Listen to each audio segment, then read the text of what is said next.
បាទជំរាបសួរបងប្អូនទាំងអស់គ្នាខ្ញុំបាទជាបណ្ឌិតពុធាថ្ងៃនេះខ្ញុំសូមចែករំលែកអំពីចំណេះដឹង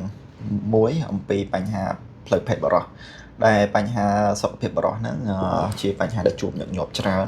ប៉ុន្តែប្លែកថងថាបរិសុទ្ធជាច្រើនមិនសូវហ៊ាននិយាយហើយក៏មិនស្វែងរកការព្យាបាលដែរជាដំបូងខ្ញុំបញ្ជាក់ថាបញ្ហាផ្លូវភេទមិនមែនមានន័យថាបរិសុទ្ធម្នាក់ខ្សោយឬបាត់បង់ភាពជាបរិសុទ្ធទេវាជាសញ្ញាមួយដែលបញ្ជាក់អំពីបញ្ហាសុខភាពផ្សេងៗដែលយើងត្រូវយកចិត្តទុកដាក់បញ្ហាហ្នឹងដែលជួបញឹកញាប់ជាងគេពាក់ព័ន្ធសុខភាពបរិសុទ្ធគឺការមិនងើបឡើងរឹងរបស់លឹងដែលហៅថា erectile dysfunction ជាភាសាបច្ចេកទេសគឺជាស្ថានភាពមួយដែលលឹងរបស់បុរសមិនអាចងើបឡើងរឹងបានមិនអាចរក្សាភាពរឹងបានគ្រប់គ្រាន់ក្នុងអំឡុងពេលរួមភេទចាប់ពីដើមរហូតដល់ចប់ហើយកត្តាទាំងអស់ហ្នឹងវាមិនមែនបន្តមកពីផ្លូវចិត្តទេអ្នកខ្លះគិតថាទាំងអស់ហ្នឹងមកពីកត្តាផ្លូវចិត្តឬមួយក៏បញ្ហាដែលគាត់មិនដឹងថាមកពីអីអញ្ចឹងគាត់ចេះគិតខ្លួនឯងអញ្ចឹងបដោតទៅផ្លូវចិត្តមួយតាមពិតមិនមែនទេវាពាក់ព័ន្ធជំងឺរាងកាយមួយចំនួនដូចជាជំងឺទឹកនោមផ្អែមលើសម្ពាធឈាមជំងឺបេះដូងការក្រិនសរសៃឈាមការធាត់លើសទម្ងន់ការជក់បារី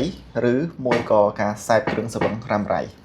ក្នុងករណីខ្លះវាជាសញ្ញាដំបូងនៃជំងឺសរសៃឈាមបេះដូងដូច្នេះការជួបពិគ្រោះជាមួយវិជ្ជបណ្ឌិតមិនគ្រាន់តែដើម្បីរកដំណោះស្រាយបញ្ហាផ្លូវភេទប៉ុណ្ណោះទេហើយថែមទាំងជួយរកឲ្យឃើញពីជំងឺសំខាន់ៗមួយចំនួនទៀតបញ្ហាមួយទៀតទាក់ទងកត្តាផ្លូវភេទដែលខ្ញុំលើកមកនិយាយគឺទាក់ទងនឹងការចិត្តចេញទៅកាន់បញ្ហានេះវាអត់ធ្ងន់ធ្ងរទេប៉ុន្តែវាពាក់ព័ន្ធនឹងទំនុកចិត្តខ្លួនឯងរបស់បរិសុទ្ធហើយនឹងដៃគូរបស់គាត់តាក់ទងតំណែងគូស្វាមីភរិយាមូលហេតុដែលពាក់ព័ន្ធវាមានច្រើនដូចជាកត្តា stress ការព្រួយបារម្ភកត្តាជីវសាស្ត្រឬកត្តាផ្សេងៗទៀតឬក៏មានបញ្ហាច្រើនណាស់ដែលយើងត្រូវសិក្សាអញ្ចឹងត្រូវជួបគ្រូពេទ្យដើម្បីពិភាក្សាហៅមូលហេតុបានច្បាស់លាស់បញ្ហាទាំងអស់ហ្នឹងមានវិធីសាស្ត្រព្យាបាលហើយអាចគ្រប់គ្រងបានអញ្ចឹងកុំបារម្ភក្រៅពីបញ្ហាហ្នឹងក៏មានបញ្ហាមួយទៀតទាក់ទងចំណង់គឺអត់សូវមានចំណង់ផ្លូវភេទបុរសខ្លះមានចំណង់ផ្លូវភេទថយចុះជាងមុនបញ្ហាថយចុះនៅចំណង់ផ្លូវភេទហ្នឹងគឺវាមានកត្តាច្រើនដូចជាកត្តាការតានតឹងដែលយើងហៅថា stress ហ្នឹងការគេងមិនលក់គេងមិនគ្រប់គ្រាន់ជំងឺបាក់ទឹកចិត្តការប្រើប្រាស់ថ្នាំមួយចំនួនឬមួយក៏ការថយចុះរបស់អរម៉ូនបរិសុទ្ធដែលមានឈ្មោះថា testosterone សម្រាប់បុរសដែលមានអាយុកាន់តែច្រើនអរម៉ូន testosterone លក្ខណៈធម្មជាតិគឺត្រូវថយចុះហើយបន្តិចម្ដងហើយសញ្ញារបស់ការថយចុះរបស់អរម៉ូន testosterone ហ្នឹងរួមមានដូចជាអស់កម្លាំងងុយគេងធ្វើការចាប់ហត់បាត់បង់ចំណង់ផ្លូវភេទកម្លាំងសាច់ដុំថយចុះហើយការផ្ចង់អារម្មណ៍គាត់អត់សូវខ្លាំងទេទោះបីជាយើងដឹងថាមានថ្នាំហូម៉ូនក៏ដោយក៏គ្រូពេទ្យគេមិនដែរឲ្យអ្នកជំងឺទិញប្រើដោយខ្លួនឯងដែរព្រោះវាមានបញ្ហាច្រើនពាក់ព័ន្ធនឹងប្រើទៅវាអាចនឹងប៉ះពាល់សុខភាពបន្ថែមទៀតព្រោះហូម៉ូន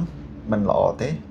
វាជា substance វាជាសារធាតុពីក្រៅមិនផលិតដោយខ្លួនឯងទេអញ្ចឹងទោះបីជាបាត់បង់ក៏យើងមិនអាចយកសារធាតុហ្នឹងពីក្រៅប្រើខ្លួនឯងដោយមិនមានវិជ្ជាជីវៈដែរវាជាទំនួលខុសត្រូវសម្រាប់អ្នកដែលប្រើហើយក៏ជារឿងដែលខុសដែរហើយខ្ញុំក៏លើកបន្ថែមទៀតតាក់ទងនឹងបញ្ហាមួយចំនួនដូចជាកត្តាសុខភាពដែលល្អអញ្ចឹងយើងត្រូវចាប់ផ្ដើមធ្វើម៉េចឲ្យមានសុខភាពផ្លូវភេទល្អគឺវាផ្ដើមពីសុខភាពផ្លូវកាយល្អអញ្ចឹងដើម្បីបានសុខភាពផ្លូវកាយល្អយើងត្រូវហាត់ប្រាណជាប្រចាំត្រូវគ្រប់គ្រងទម្ងន់បញ្ឈប់ការជក់បារីបញ្ឈប់ការជប់លៀងច្រើនដូចជាការញ៉ាំគ្រឿងសង្វឹងអីជាដើមអញ្ចឹងហើយយកពេលគេញ៉ាំបានគ្រប់គ្រាន់គ្រប់គ្រង stress ហើយនឹងហើយគឺជាមូលដ្ឋានគ្រឹះដើម្បីជួយឲ្យសុខភាពផ្លូវភេទរបស់បុរសបានល្អហើយនឹងយូរអង្វែង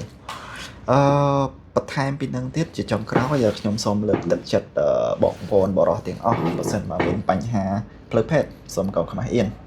ឬក៏ប្រើប្រាស់ថ្នាំដោយខ្លួនឯងតាមការផ្សព្វផ្សាយតាមបណ្ដាញសង្គមខ្ញុំក៏មិនរិះគន់តាក់ទងថ្នាំទាំងអស់នោះដែរប៉ុន្តែទូទៅយើងត្រូវដឹងពីគ្រោះថ្នាក់ដែលការប្រើប្រាស់ថ្នាំហើយនិងប្រភេទថ្នាំអញ្ចឹងទំនួលខុសត្រូវយើងអាចជួបគ្រូពេទ្យដើម្បីពិភាក្សារកមូលហេតុវាប្រកបចិត្តជាងហើយសុវត្ថិភាពជាងមានប្រសិទ្ធភាពជាងទៀតអរគុណសម្រាប់ការតាមដានបើសិនបើបងប្អូនមានបញ្ហាសូមកុំភ្លេចទៅជួបគ្រូពេទ្យទាំង